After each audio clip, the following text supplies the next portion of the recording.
Kui Sputnikuga tekkisid need probleemid meil siin Eestis eelmise aasta lõpus, siis küll rahvusvaheline ajakirjanike föderatsioon, mitte Euroopa oma, rahvusvaheline ajakirjanike föderatsioon oma Vene ajakirjanike liidu juhist asepresidendi eestvedamisel võttis vastu väga niisuguse meie jaoks ebameeldiva avalduse, väites, et Eestis ähvardab ajakirjanike kriminaalkaristus.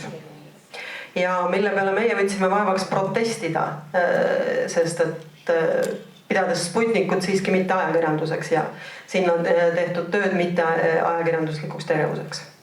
Seetõttu on ka see teema täna selline natuke nagu ta oli, ehk et kus lõpeb ajakirjandus ja kus algab kõik muu. Nüüd aga ma tahaks siis sellest küsimusest nagu natuke ka lähtuvalt Euroopa vaatenurka. Palun.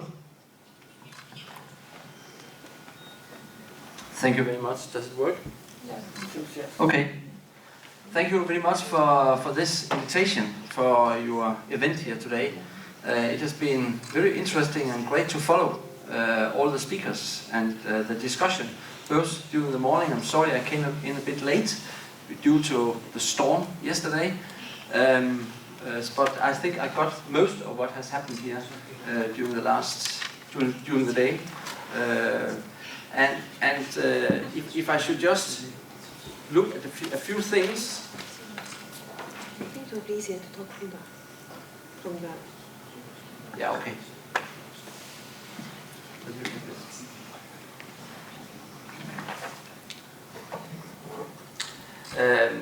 If I should look at it or comment a bit on what you have said during the day, and I'll come back to the situation in Estonia about the different media and how to deal with it. First of all, I would say you might be surprised with that, but I'm actually quite optimistic about for journalism and for media in the future. And I'm optimistic because there are more need of journalism, there are more need of information than ever for all our different societies and for our democracies to thrive. And I am sure that media will find their ways so we can inform and we can make our citizens being able to take part in the dialogue and in building our democracies. Even that it seems that we are all struggling now because of financing problems, because of the high-tech companies and a lot of different obstacles. But despite that, I'm sure that we as journalists, and the media will find and find a way and make what we are supposed to do. Dainius talked about investigative journalism, which I have seen now growing a lot. It has changed a lot for media, what you have seen, the cross-border investigative journalism. I think that's really, really important. And it has also showed us how important it is to make sure that that the safety is there, because this is one of the I think biggest challenge for investigative journalists is actually their safety. Unfortunately, we have seen it. The two appalling murders of our colleagues in Malta and Slovakia. I'm afraid that if we not take more care of that if our political leaders don't take more care of that we will see more of that. I certainly hope that everybody take their responsibility and not least make sure that we can fight impunity, because when it's free risk to kill journalists, it's more risky for journalists what they are doing. We have to stop the impunity, and that means, I'm sorry, maybe it's a bit beside the topic here, but I just want to underline that we should in all countries make national action plans on how to make sure that all threats are reported somewhere, because every time we have seen a journalist killed, there have always been the threats before. We have to take it much more serious, and we need to have all the authorities, journalists, and media on board to stop this and to fight the impunity. Okay, back to that was about investigative journalism. There's another sort of journalism that needs support. This is local journalism. Local journalism is dying out in many places in Europe, and when we talk about the need for citizens to take part in debate, and one of you talked about this also, how important it is that we have more local journalism. Getting closer, I think actually that was you also, Daniel, that you mentioned what concerns people. So we need that as well. You also mentioned GDPR, and last week I met with EU Commissioner Vera Jourova, the Czech Commissioner, who is very, very firm on values and transparency, what is of course is Commissioner for, and because of that on media. And she said that we need to have a look at GDPR because it should not prevent journalists from doing their job. It should not prevent journalists from having access to sources that they need to have access to. So she's looking at that, and she's looking at one thing more, which is extremely important, that we in the European Federation of Journalists are looking at, together with the European Center for Press and Media Freedom in Leipzig, namely the anti-SLAPP, the possibility for an anti-SLAPP legislation. I don't know if you're familiar with the SLAPP, systematic lawsuits against public persons. In a country like Croatia, they have around 1,200 lawsuits against journalists. This is a way to make sure that journalists cannot do their job, because they use most of their time by defending themselves in courts, spending money on it, so they don't have time for doing journalism. And this is coming from Turkey, mentioning Turkey, where you used to say that a journalist in Turkey spent 3 days in court to defend him or herself, and 2 days to make journalism, with the risk to go to court again. And EU knows this is a problem, so we have to push them. So this is something that we are dealing with in the European Federation of Journalists. But what do we do? Going to the topic, I think Helle, you call it where does journalism end? And this is I was really reflecting on this this way to frame it, because what are we talking about here? I would rather look at when we talk about journalism and media, what are we talking about? I think that's more that's a better way to look at it. And those who know me also know that I'm trying to be more inclusive than exclusive. Maybe that's also why I'm trying to look at it that way. We must remember one thing. Those who want to make a definition of a journalist, or wants to make something where you can make a clear definition of who is a journalist and who is not a journalist, they play the game of the authoritarian leaders we've got in Europe, because they will love such a thing, because then they can select those who they want to be journalists. Don't give such a tool in hand of Erdogan, of Putin, of Trump, of Zeman in Czech Republic, Orban. Don't give them those tools, that tool. That will be so. Let's stay away from that, because journalism is a free profession, and this is stated in most of our constitutions, that you have free speech, and free speech means that you have the right to build media, and you cannot prevent people from doing that. What you can do is, and I will emphasize 3 things. What we can do to make sure that we have got good, strong, firm, high-quality, professional journalism and media. First of all, we should be professional delivering journalism and do it at a high quality level. It has something to do also with your education. We must be impartial, independent, and ensure pluralism in the media landscape. Pluralism is one of the real keys here.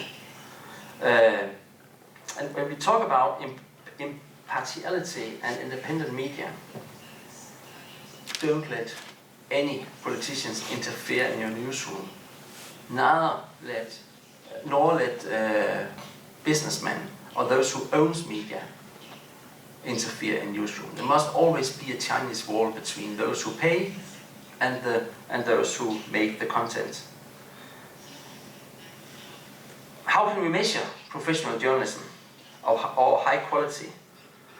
There are no lists of facts, but there's a tool, namely our code of ethics, formulated by the society itself, means by you, by us, the journalists and the media.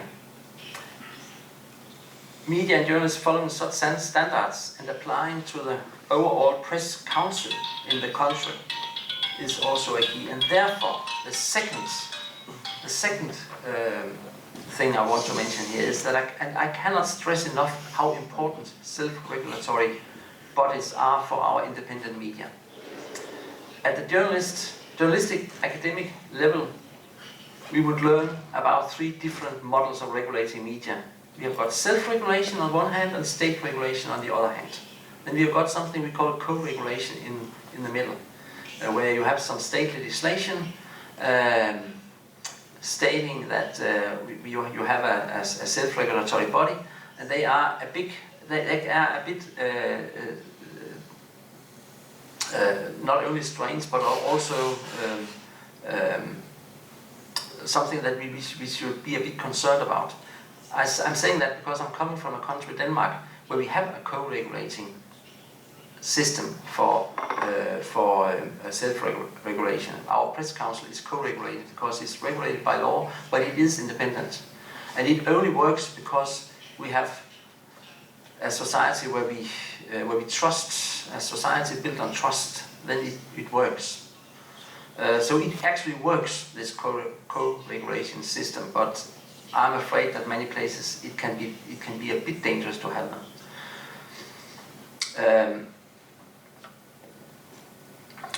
It's such press council must cover all media and must be built by both journalists and editors, and that means, of course, the owners of the media and with public interests also should be in those press councils, because then you are able to regulate your media yourself.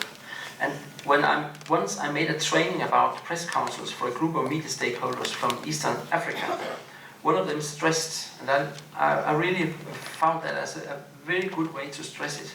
He said, as I understand you, if we are not able to regulate the media ourselves, we will automatically invite in the government to regulate. And this is really right. So regulate your media yourself. If not, you invite in the government to do it. This is the second key. And here is also the key to define where are the media that we are talking about. Because those media that will not apply for press councils, that do not like to follow ethical codes, the ethical codes, they cannot put on their website the label that we are a part of the press council. They cannot, when you have complaints against them, you cannot use the complaint commission to complain against those media. We've got such media also in Denmark. We call them junk media, in junk online media, and their problem is that they cannot be seen as professional media because they're not a part of this system. It's when you make it in a way so it has a credibility to be part of the system, then you can single out and much easier tell the people who are which media you can rely on and which media you cannot rely on. You cannot silence them, but you can single out what you can rely on and what you cannot rely on. I think it was one of the Russian speakers this morning said it. You can actually make them stronger by spending a lot of time on talking about them. The third thing is that I believe that media literacy is more important than ever. And this is not only about teaching in the schools, it's also having meetings, conferences, that journalists take part in events when you are discussing media, are ready to discuss their own content, what they have been contributing in their own articles, what they have produced to TV, radio, etc. Go on and discuss it with the citizens. I think that's important, and listen. And when we talk about credibility, I also want to emphasize how important authors' rights are, because with the authors' rights, you have got your moral rights, and the moral rights protected by the economical rights is the rights that protect your duties. Rights and duties go hand in hand. So it's important that you as journalists, that you are able to follow your content, and you can only follow your content if you've got your moral rights, and that you're able also to bring it to the court if necessary, if your moral rights have been breached. So this is something that's why I'm actually very happy that we have got the new EU directive on copyright, because it gives us a new tool also on the online media. Coming back to the business model that Google, Facebook, etc., they have to pay their part of the bill. This is also a part of our business plan for the future. So what should I say? You might have some questions, and we are running out of time. Stay away from trying to define who is a journalist. Don't give anybody tools to make selections. Stay on your values, on professional and ethical journalism, and don't play the other's game. That means don't try to make anti-propaganda or things like that. Play your own game. Make sure you have updated ethical standards at all professional media, at all platforms. Stick to and develop a nationwide self-regulatory body, including all media.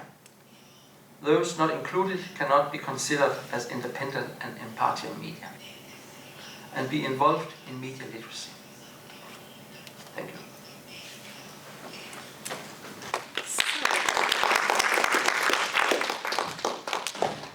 Thank you, Magnus. Ma ei usu, et siin selle peale nüüd nii palju väga kokkuvõtet mul enam teha olekski, sest et tegelikult sai suurem osa asju, mida ma mõtlesin kokkuvõtteks öelda, nüüd juba öeldud. Nii siis, mul on hea meel, et te siia tulite, et te kuulasite, et te osalesite, kes küsimustega, kes ainult mõttes, aga siiski ma loodan, et see, et me ei anna poliitilistele jõududele kätte relva selleks, et te määratleda, kes on ajakirjanik, ei tähenda ühtlasi seda, et me ise ei tohiks ja ei peaks siiski mõtlema, kes on ajakirjanik ja kuidas teha head ja kvaliteetset ajakirjandust, mille eest tuleb seista. See oleks siis nüüd kokkuvõtteks minu poolt kõik. Aga ukse taga on meil veel kohvilaud, mis oli küll vahepeal mõeldud vahepausiks, aga mis nüüd nagu jäi nüüd lõpetamise jaoks. Ehk nautige meie kohvi, nautige veel üks teie seltskonda, esitage oma küsimusi nüüd omavahel. And everyone who was presenter or helper today here, we are expecting you for dinner at 7. Ja kõik kõrvaklapid, all the headphones, please check in that you get your own, otherwise you'll be fined 290 euros.